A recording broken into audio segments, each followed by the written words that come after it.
as 3 primeiras coisas que temos que entender sobre Taiwan e que você realmente precisa entender antes de falarmos se a China irá ou não realmente invadir a ilha ou como seria tal invasão são: a sua posição geográfica, que dá valor estratégico militar, a sua base econômica, que lhes dá valor geoeconômico, e o seu valor legal, de ser ou não uma nação soberana.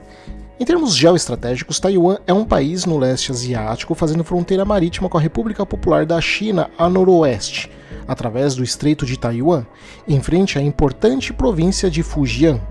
Faz fronteira também com o Japão ao nordeste e com as Filipinas ao sul através do Estreito de Luzon. A ilha principal é dividida em 2 áreas bem diferentes.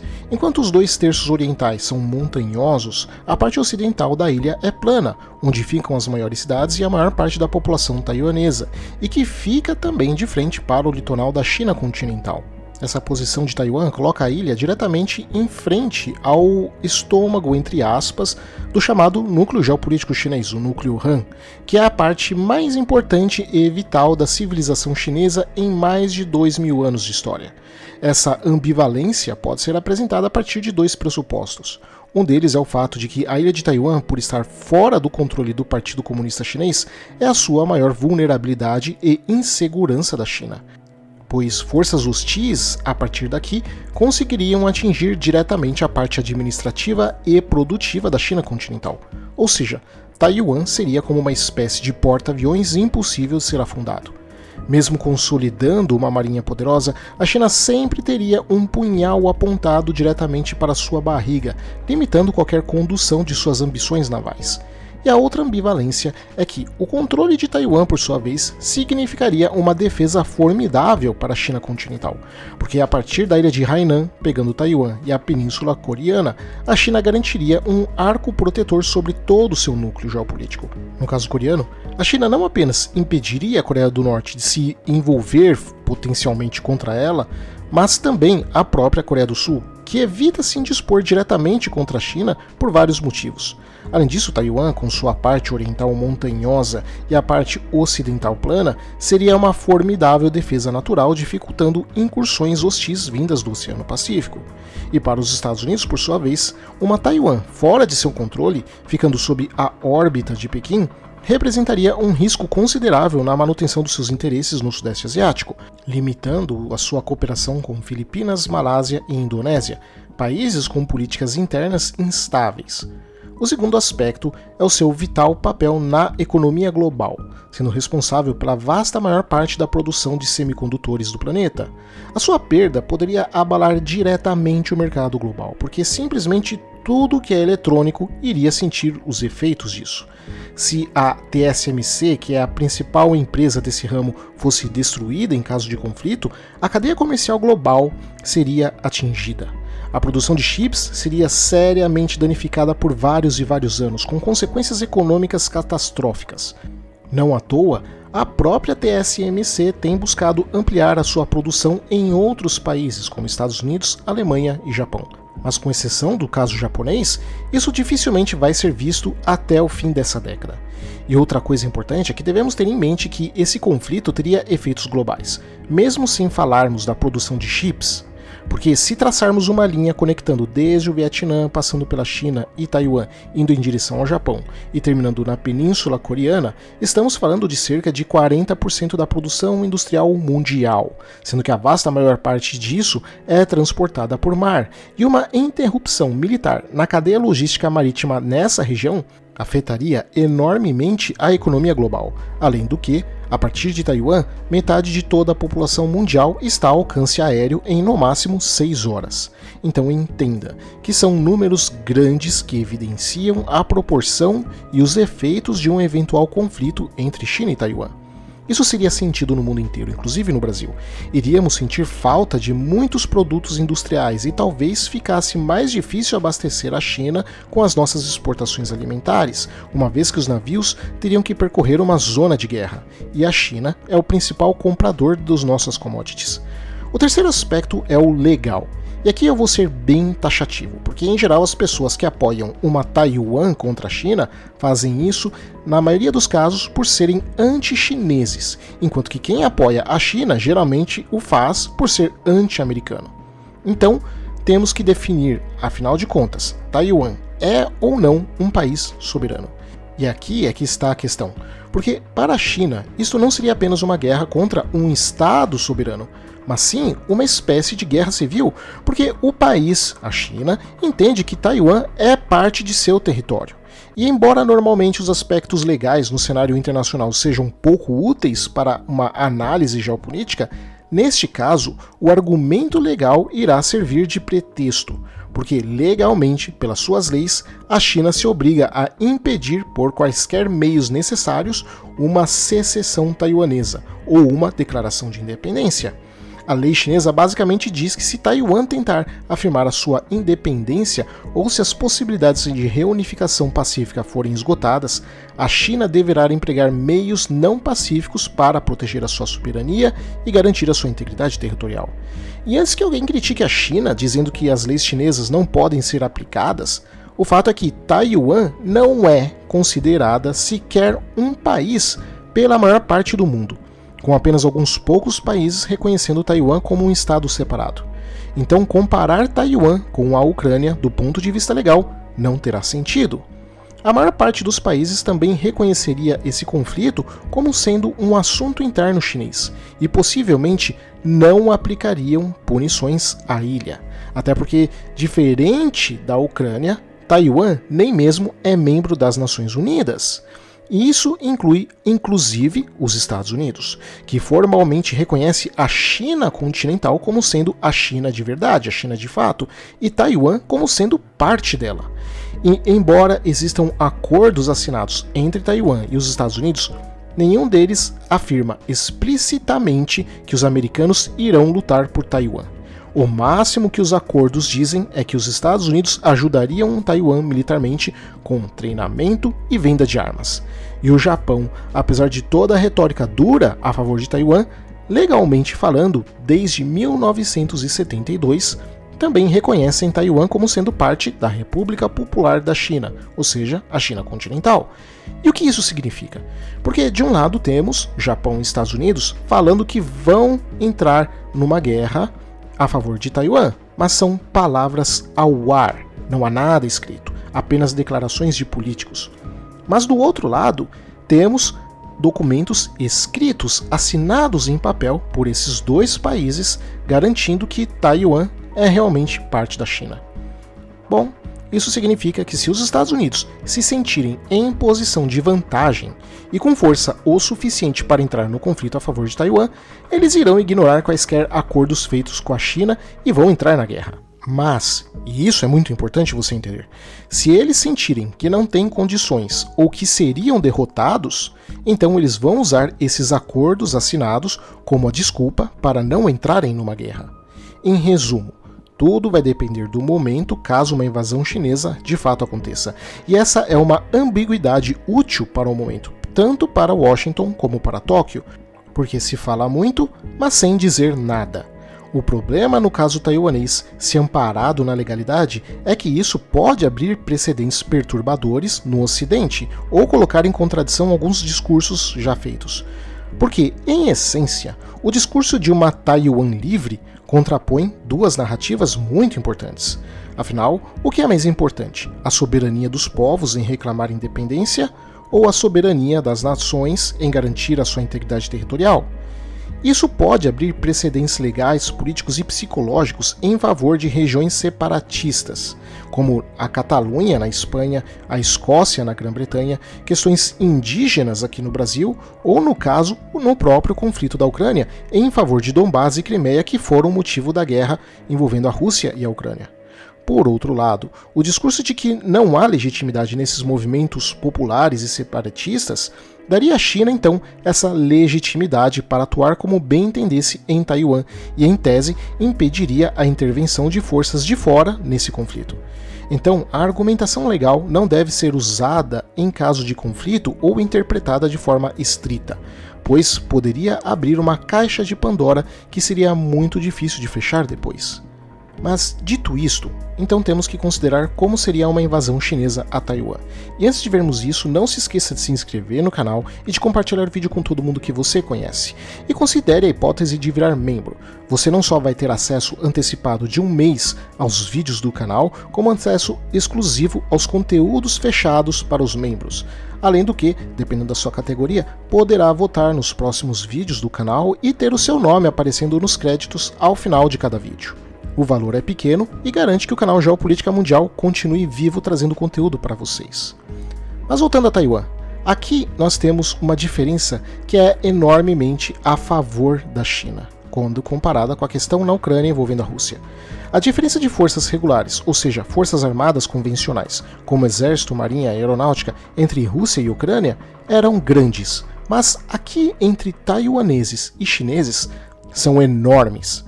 Ainda assim, a Ucrânia só resiste graças ao enorme arsenal enviado pelos países da OTAN. Mas no caso da China e Taiwan, ambos os países são separados por um estreito de 130 km de distância. Taiwan é uma ilha, em tese, isolada. Taiwan tem 36 mil quilômetros quadrados, sendo muito menor do que a Ucrânia, o que tem mais de 600 mil quilômetros quadrados. Na verdade, o tamanho de Taiwan é ainda menor do que o do território ucraniano ocupado pelos russos hoje, e a população taiwanesa é um pouco mais da metade da população ucraniana de antes do conflito, enquanto que a chinesa é a segunda maior população do mundo.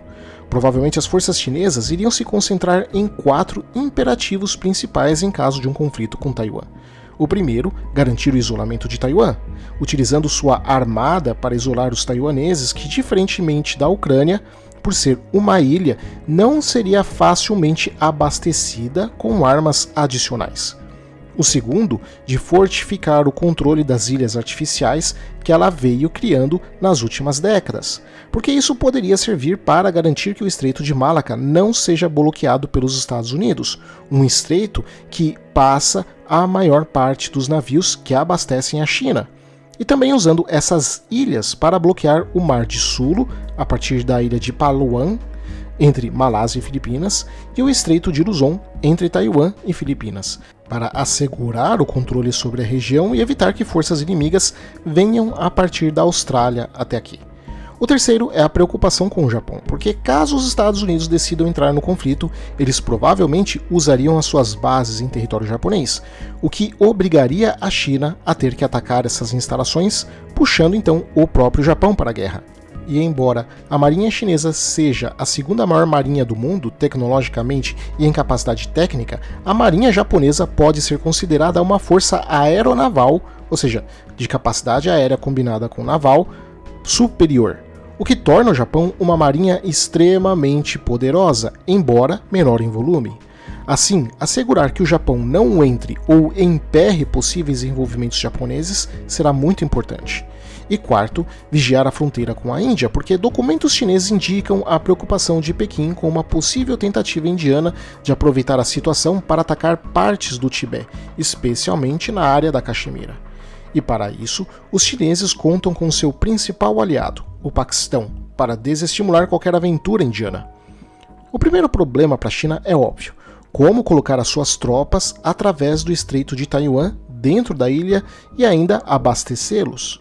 Hoje, a força anfíbia do exército chinês, ou seja, aquela que toma os litorais a partir de navios, possui a maioria das tecnologias necessárias para operações anfíbias. Porém, e um porém bem grande, é que não há unidades suficientes adequadas para as operações com apenas 6 brigadas de armas combinadas, que possuem aproximadamente 30 mil soldados, e carece de capacidade de elevação anfíbia para essas cerca de 30 mil efetivos, e mais de 2.400 veículos das 6 brigadas anfíbias de armas combinadas, pelo que só é capaz de utilizar os seus próprios veículos autopropulsados. Assim, somados os soldados para assalto anfíbio com os soldados aerotransportados, os chineses colocariam menos de 50 mil soldados em Taiwan na primeira leva.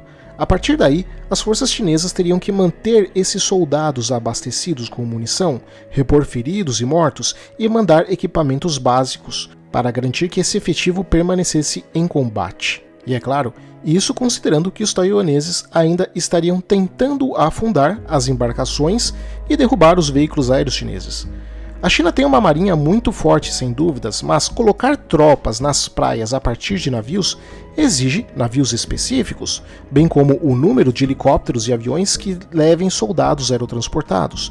E nisso a China ainda está limitada para uma operação dessa envergadura. Como os taiwaneses possuem entre 169 a 180 mil soldados de suas forças armadas e provavelmente utilizariam forças policiais e convocação emergencial de reservistas já treinados, esse número poderia triplicar rapidamente.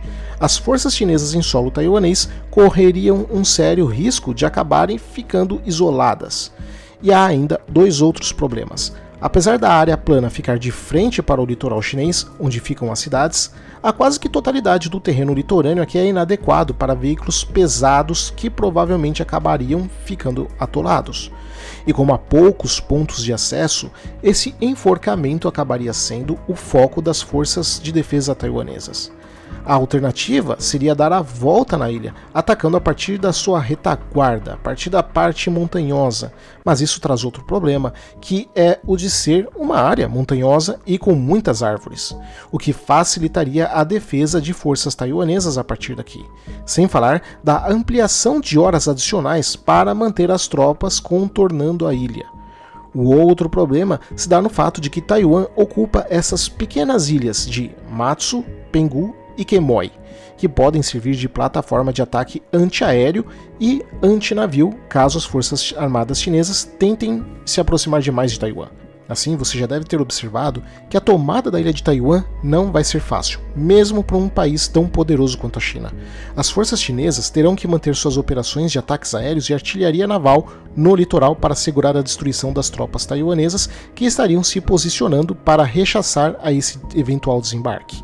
E mesmo que as forças chinesas desembarquem em segurança em Taiwan, as grandes cidades do país, como a capital, Taipei, são monstruosamente grandes.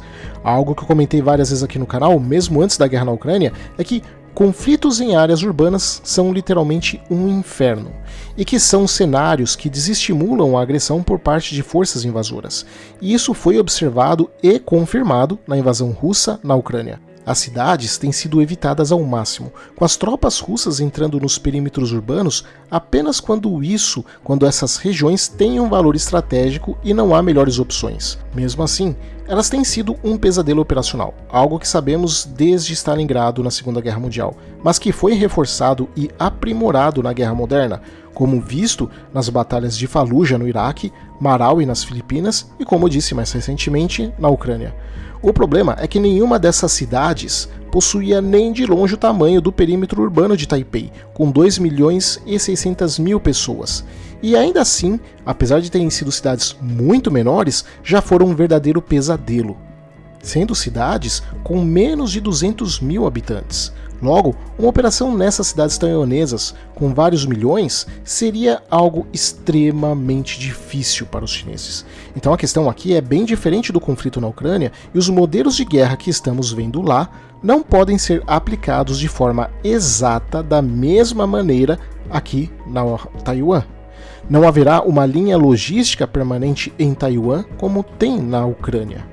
Então, não se trata da China ter um exército várias e várias vezes maior, porque simplesmente não veremos eles usando esse volume de uma única vez, porque eles precisam transportar aos poucos para Taiwan. Então as forças chinesas em Taiwan ficariam com menos de 50.000 soldados empregados em combater por várias e várias horas, antes de receber reforço e mais munição. E isso supondo que os taiwaneses não conseguissem bloquear de fato as linhas chinesas, isolando os soldados que estariam na linha de frente. Por isso a ampla vantagem numérica chinesa, que é tão impressionante quando vemos em terra, simplesmente não se aplica nesse cenário. Por isso, uma tentativa de invasão de China a Taiwan está simplesmente descartado, pelo menos não num primeiro momento. Nós não veremos uma espécie de dia D chinês, talvez com o devido tempo de guerra sim, mas é muito, muito improvável que não no início do conflito. E se ainda assim os chineses tentarem, então isso provavelmente vai resultar num fiasco militar enorme. Por outro lado, isso não significa que Taiwan está a salvo, Porque, como eu disse, veremos uma aplicação diferente da guerra da Ucrânia. Diferente, mas com similaridades. Afinal, o conflito ucraniano tem sido um enorme laboratório de experimentos militares e muitas lições lá serão, obviamente, usadas num hipotético cenário envolvendo Taiwan. Só que com as suas devidas adaptações. Se a China não tem a quantidade de equipamentos o suficiente para transportar soldados em um ataque concentrado anfíbio e aerotransportado, isso implica que os chineses terão que tentar uma outra alternativa, e já temos como saber qual seria ela. O que veremos será um bloqueio somado com ataques de nível estratégico. Taiwan depende de suprimentos externos de alimentos e energia, e sua geografia a torna vulnerável a operações de cerco naval. O que veremos será um bloqueio de entrada e saída de bens e pessoas de Taiwan, com o objetivo de coagir Taiwan a fazer concessões. Todos os bloqueios se concentrariam na principal fraqueza geográfica de Taiwan, a sua dependência de um pequeno número de portos na costa oeste para a esmagadora maioria do seu transporte internacional.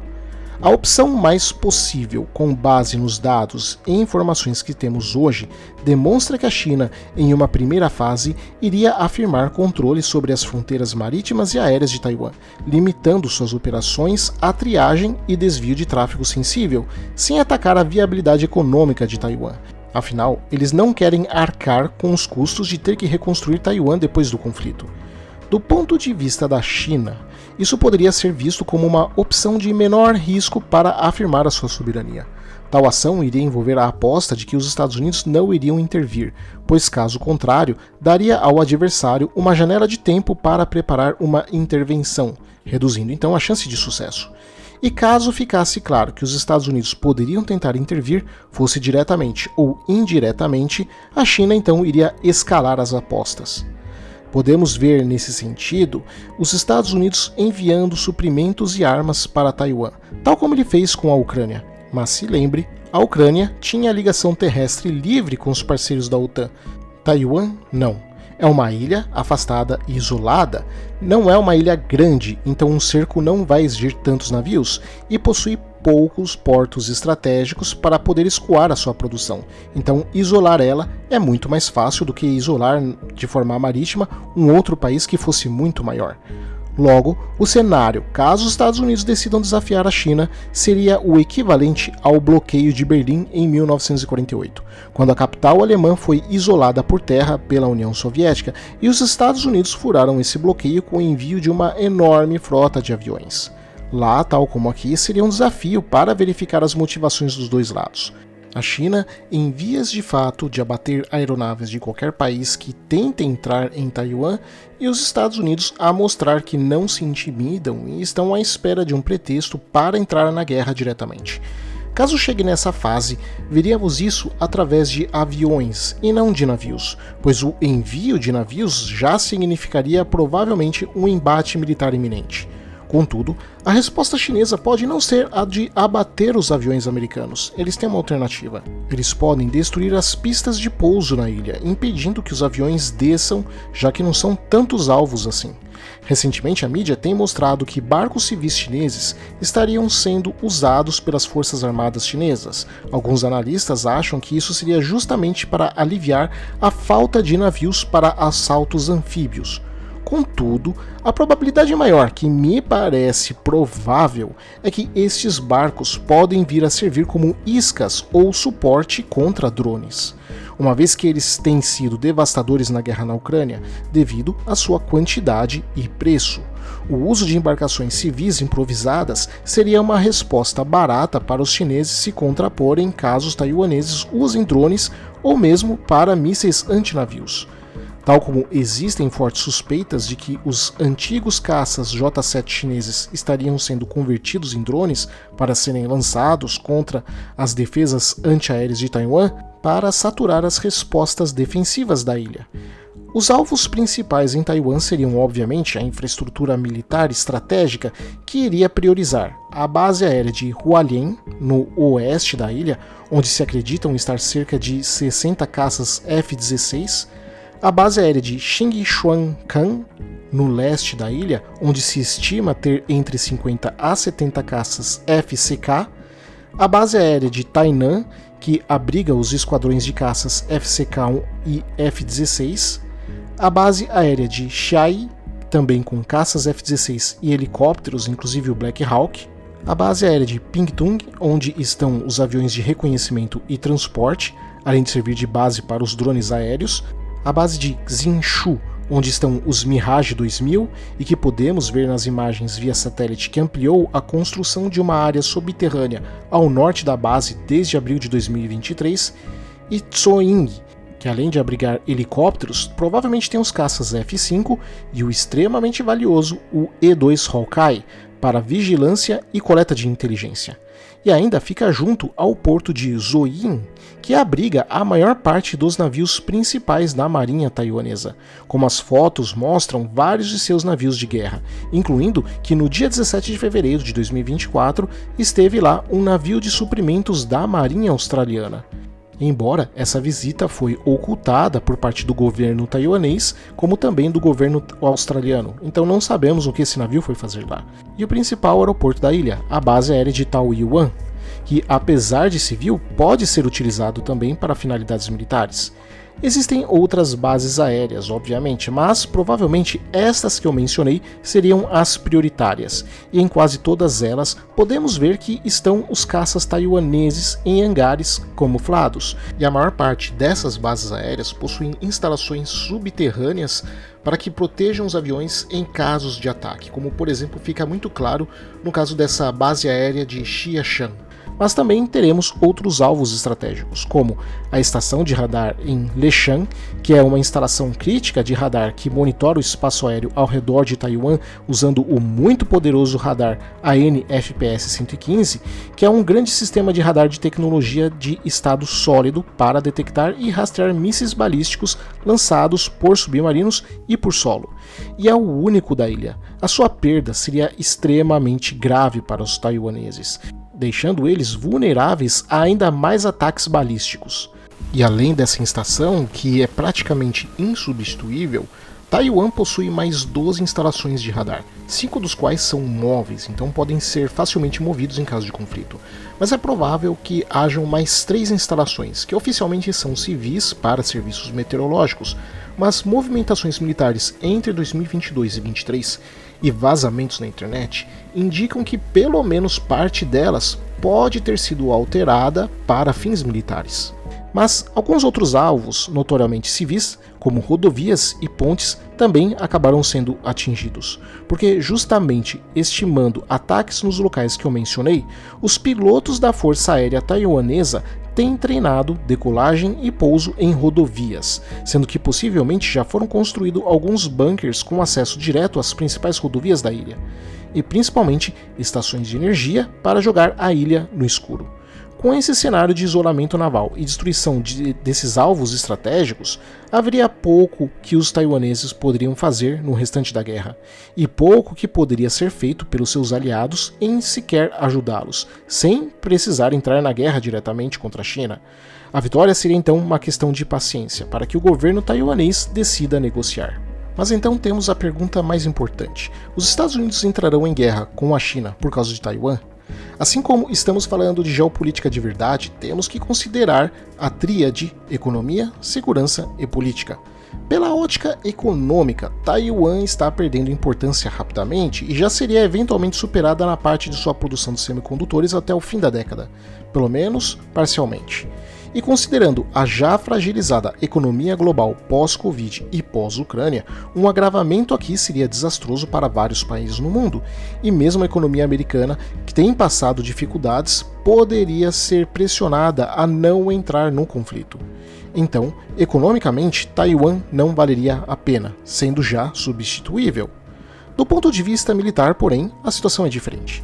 A China está seriamente contida sem Taiwan, com seu espaço de segurança colidindo com a primeira cadeia naval, composta por Okinawa e Kyushu, no Japão, e a Coreia do Sul, a leste, Taiwan e Filipinas a sudeste, e tendo relativa liberdade ao sul, a partir da ilha de Hainan, mas desconfiada também ao sul por Vietnã.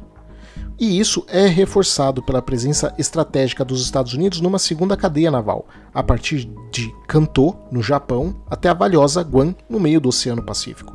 Porém, uma Taiwan sob gestão de Pequim joga todo o Mar do Sul da China e o Mar das Filipinas para os chineses transitarem em dominância.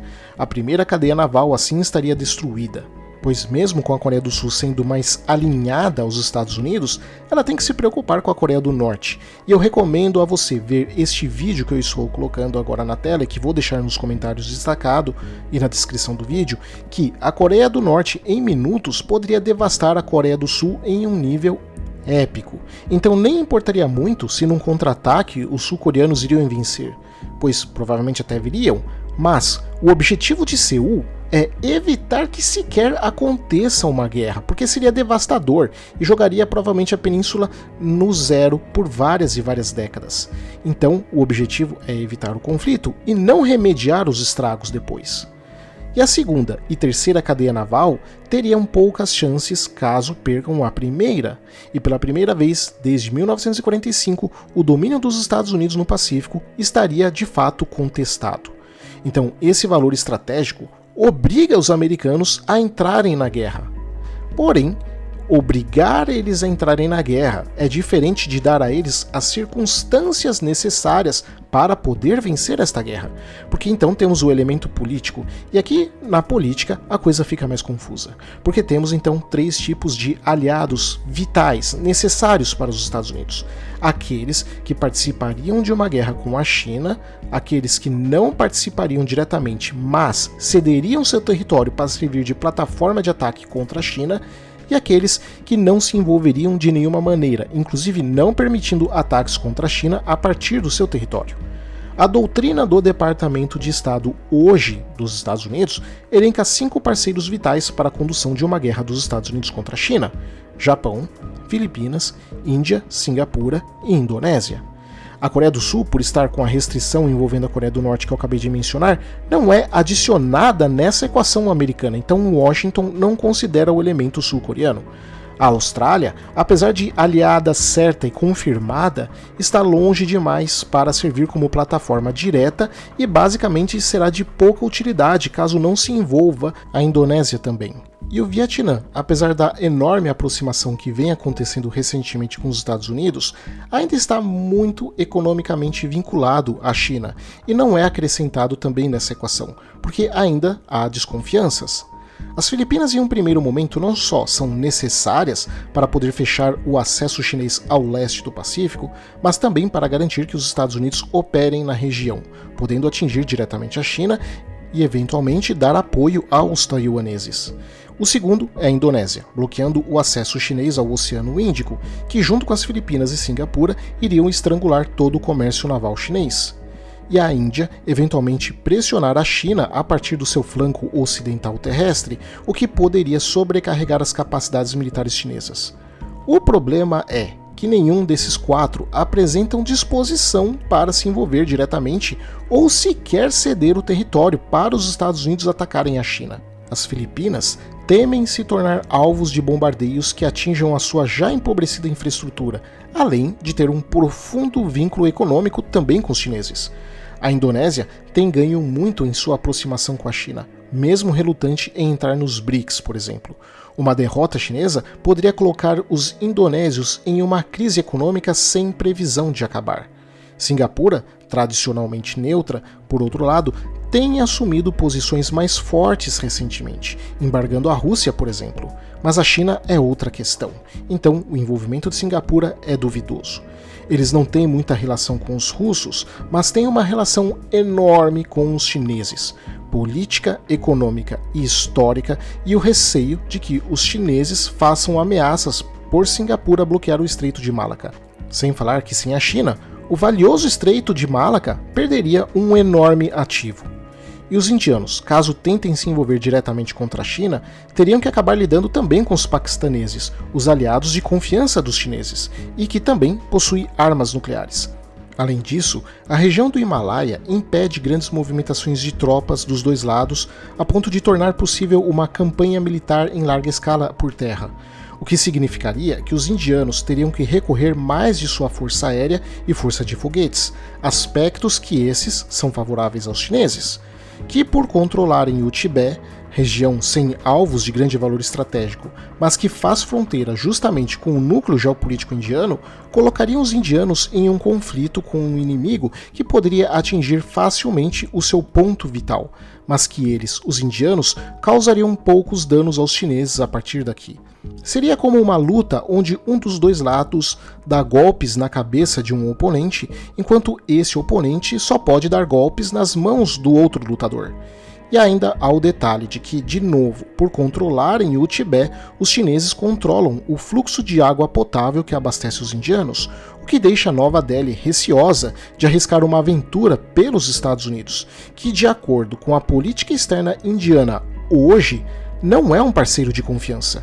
E por fim, temos o Japão, que é o elemento mais importante, aliás, é honestamente o único que realmente importa, porque não tem condições de ser chantageado e tem uma estrutura que os demais países que eu falei agora há pouco não possuem, para aguentar as retaliações chinesas. A entrada do Japão colocaria uma pressão enorme sobre os chineses, porque a partir das ilhas japonesas, os americanos poderiam atingir diretamente o território chinês, bem como o Japão entrando diretamente, teríamos a segunda melhor força aeronaval combinada do mundo. Por um lado, o Japão entende Taiwan como parte de sua segurança, pois se a ilha for perdida, eles calculam que o próprio Japão ficaria em exposição à China. Mas por outro, há o receio por entre os japoneses de se tornarem alvos numa guerra, principalmente contra uma força nuclear, algo que não acontece desde 1945. Então, é a entrada ou não do Japão que irá decidir se os Estados Unidos irão ou não defender Taiwan e enfrentar a ilha, e não os aspectos econômicos ou mesmo a importância militar de Taiwan, porque apenas o Japão dá condições dos Estados Unidos assumirem um teatro de guerra na região. Afinal, sem o território japonês ou o Estado japonês, os Estados Unidos não conseguiriam operar em segurança com uma linha logística tão absurdamente alongada e, por consequência, vulnerável e exposta a partir do Havaí, Guam e Austrália, o que provavelmente significaria então uma derrota. Obrigado a todos, espero que vocês tenham gostado e não se esqueçam de se inscrever no canal e de compartilhar o vídeo com todo mundo que vocês conhecem, porque o apoio de vocês é muito importante para que o canal continue existindo. Abraços e até o próximo vídeo.